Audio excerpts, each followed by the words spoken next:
What's up everyone, welcome to my channel. In today's video I'm going to be sharing with you different things that nobody told me about my lock journey. You're probably watching this video because you're thinking about getting locks or you're just interested in content related to locks. I'll jump right into the different things. The first thing, it takes a while to feel like you know what you're doing. I'm almost 2 years locked right now and I still have no idea what I'm doing. I feel like every time I look on Instagram there is something new to learn. There's either a new technique or a new way to wash your hair, or what you thought was working out in the beginning isn't working out so much anymore, or you just learned that there's a whole new way, an easier way of doing things. Prime example, I think it'll be easier if I share examples with this. So here I was using all these oils, and if you watch any of my videos before, you will see that I was a big advocate for oils. I was all about using natural oils. Then I start reading things about how oils don't really do anything for your locks. They don't really moisturize your locks. You don't actually have to moisturize your scalp. And I was here thinking that you can use oils to keep your scalp moisturized, but I guess that wasn't the case. But what I did learn is that there are certain oils that mimic the sebum that your hair produces, that your scalp naturally produces, and those are the oils that you need to use. You're always learning something. Even when you think you know what you're doing, it gets to a point where sometimes you're like, I have no idea what I'm doing. I've had periods in my lock journey where I feel like I'm in control of what I'm doing with my hair, and there are times my hair just looks out of control. There's not much you can do but learn. Anyways, let me just leave that at that. I wish someone told me about thinning locks. I thought I was protective styling by keeping my hair in ponytails, but after a while I noticed that my edges were thinning more than they were when I used to get braids in my hair. So now I am here a year later trying to figure out how to keep my edges full. You know, when you're watching videos of people with locks, or when you see photos of people with locks, it is not very common to see people with thin locks or thin edges. I don't know why that is, but maybe that's just the case for me. If it's different for you, then that's awesome. But I thought everybody with locks just has natural, healthy hair. But I ended up being the person who, like, my locks, at some point it felt like they were starting here and I had a lot of hair in the front that wasn't really visible, especially when I dyed my hair. You weren't able to see the hair in the front, the baby hair, so it really looked like I had no hair, and it really looked like my hairline started back here. So nobody tells you that your edges can thin, not just the front but the back. I experienced thinning locks in the back. Actually, I might even be able to show you one lock that's thinning right now because I've just been doing too much. If you do too much, your locks will show.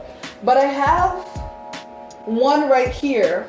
I lost a few locks because I was holding them tightly. Some of them I decided just to snip off and do away with them. Some of them, they just broke off. So your hair might thin if you're not taking care of your hair well. You will experience shrinkage, especially when your hair is still locking, when your hair hasn't fully locked. I remember I would wash my hair and my hair would be like over here, and it would dry and it would drop down. Maybe this is common sense, but I guess common sense is not so common because I didn't expect my hair to shrink like that. There are times when my hair would be longer than other times just because of the shrinkage. If you have loose natural hair, you know what the deal is. Your hair is different lengths at different times. If your hair hits humidity, shrinkage. Your hair hits water, shrinkage. So with my locks, I noticed that I was experiencing that, but I didn't make the connection, and I don't know why I didn't make the connection, but there are times I'd be so irritated because my locks would seem shorter and I'd be trying to figure out why. Shrinkage happens with locks. The next thing that I want to talk about is the questions that you get. I think this is the biggest thing that I really wish I prepared for mentally. I saw a quote that someone wrote on Instagram that talked about how the biggest thing that you need to prepare for when you're starting a lock journey is the mental journey, not so much the physical piece, like the different changes in your hair. Because you get a lot of questions. People will ask you, what is going on with your hair? What are you doing with your hair? Why is your hair frizzy? Why are you not doing your hair? When I started my locks, I started with 2-strand twists. So it really looked like I didn't know what I was doing, and it really looked like I didn't want to do anything with my hair. Even though you're told to trust the process, it gets to a point where you just get tired. You get tired of the questions. But I will say some advice that really helped me was you don't have to answer to anyone. You don't have to tell anybody what you're doing with your hair. But that doesn't mean that it's not irritating that you continue to get those questions, whether it's for people who understand understand hair or people who don't understand hair. We all,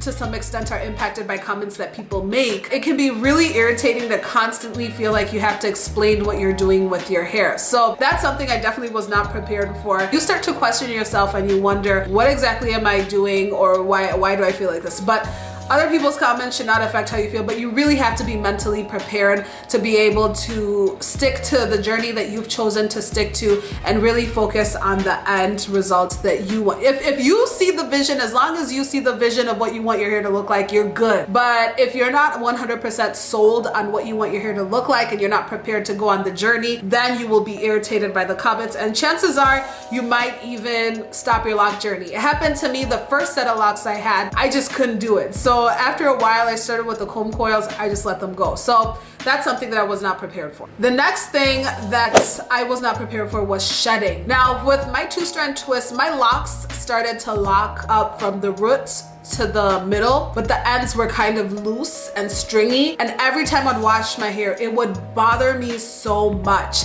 I would get loose hair, and those were just the strands from the end of my hair that were shedding. And I used to ask myself, why is my hair shedding when I have locks? That's not something I was prepared for. It didn't stop until I finally decided to snip off the ends, the coily ends of my locks, because they were loose ends anyways, and I didn't feel like they were gonna lock anytime soon or ever. If you notice shedding, I would look at the ends of your hair and see, are they fully locked? Right now, I don't experience that so much. I get irritated when I see hair all over the bathroom, when I see hair in the sink. And one of the things I was looking forward to when I started my lock journey was not seeing loose strands of hair everywhere, because with my loose natural hair, I had shedded hair everywhere. When I would remove my hair from a protective style, there was shedding hair everywhere. So luckily I don't have to deal with that problem anymore now that I got rid of the ends, but that is something that you might experience. I was not prepared to deal with buildup. Now in the beginning, I got a little bit happy with the products and I was trying different things, but I didn't keep in mind that you're not washing your hair as regularly as you would if your hair was loosely natural, especially in the beginning when you're waiting for your hair to lock. And to add on to that, your hair is in sections. So if you think about if you put your hair in like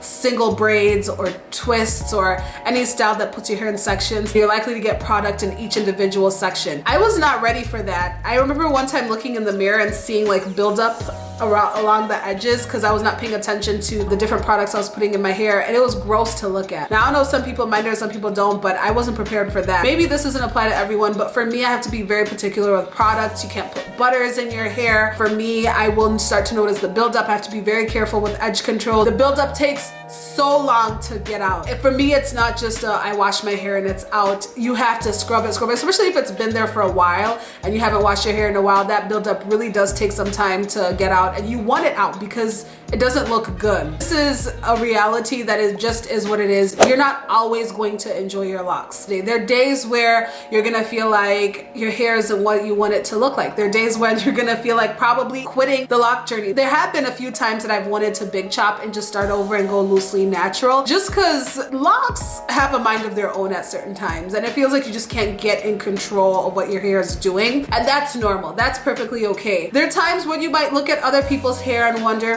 can I do this with my hair as well? Especially if you're a person who's used to switching your hair up so much. I used to be a person who was constantly changing my hair, changing the hairstyles, and even though locks are versatile, I would say in the beginning when you're waiting for them to lock, there's not really much you can do but just wait for them to lock before you start experimenting with styles, especially if you don't have the length. So you're not always going to love your locks. You're not always going to love how you look. It's perfectly normal if there are days where you just feel like you want to end the journey, but you just keep going and stick to it. In the end, it will all pay off. I've also seen people with long locks who also have those days where they feel like, maybe I should do things differently. You know, sometimes you feel like maybe my locks should have been a little bit smaller, or maybe they should have been bigger. I know there are times I really want sister locks and micro locks, and there are times when I wish I had like the free-formed locks. Really, it's a normal part of the process. The next thing, this is an obvious one, but I feel like it's worth mentioning. Your hair is not going to look like what you want it to look like like right away. It's gonna take some time. Biggest deception is when you look at someone's journey and they tell you how far they are in their lock journey.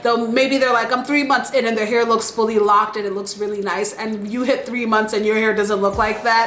The biggest scam. The biggest scam is paying attention to where other people are in their journey, which that's a lesson in life that we could all learn in general. But I would highly recommend that you don't have expectations for your hair and just let it do what it wants to do. There are people who are 1 year locked and their hair isn't locked yet. And I've seen people who after 3 months their hair is fully locked and it's flourishing. I've seen people get length after a year. I've seen people have no length after a year. So just cutting off those expectations for your hair and allowing yourself just to enjoy the journey will be very, very, very helpful. And you won't set yourself up for disappointment, because it's the worst feeling when you feel like your hair should be somewhere and it's not. I definitely experienced that. I would say more towards the beginning of my journey. When I hit about 6 months, I was just like, you know what, whatever. Just let my hair do whatever. I've committed to this. Let's just see what happens to it. And I will guarantee you that in the long run, it will pay off. Like what my hair looks like right now, I'm so proud of how far it's come and what it's become, but it hasn't always been like that. If you stick to the journey, if you are consistent with taking care of your hair and maintaining healthy hair, then in the end, you will achieve the look that you are going for. The last thing that I want to share is there's so much to learn. But the truth is, like anything in life, there's always so much to learn. There's always more to learn, more to discover. And I feel like that's what's been the case with my lock journey. I love the process, and I keep saying this over and over and over again. We have to trust the process. Those are the different things that I did not know before my lock journey that I wish somebody told me. Tell me which ones resonate with you. If there's some that you connect with, if there's some that you found to be true, or some that you haven't experienced yet, I would definitely like to know. As always, follow my lock journey on Instagram, where I'm documenting how I'm caring for my hair daily. Otherwise, I will see you in the next video.